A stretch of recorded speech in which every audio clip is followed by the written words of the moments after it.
1929 में गाजी इल्मुद्दीन को फांसी हुई। 18 साल के बाद मुसलमानों ने खून का बदला लिया, पाकिस्तान ले लिया। ये गाजी इल्मुद्दीन के खून का बदला था। 1929 में फांसी हुई, 1947 में मुसलमानों ने पाकिस्तान ले लिया। गाजी इल्मुद्दीन का खून का बदला पाकिस्तान था।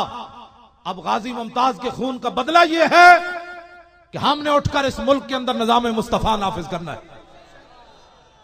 हाथ सारे खड़ा करो, ये इस इंतकाम है। हाँ, अब इसमें अमली हिस्सा लेना है।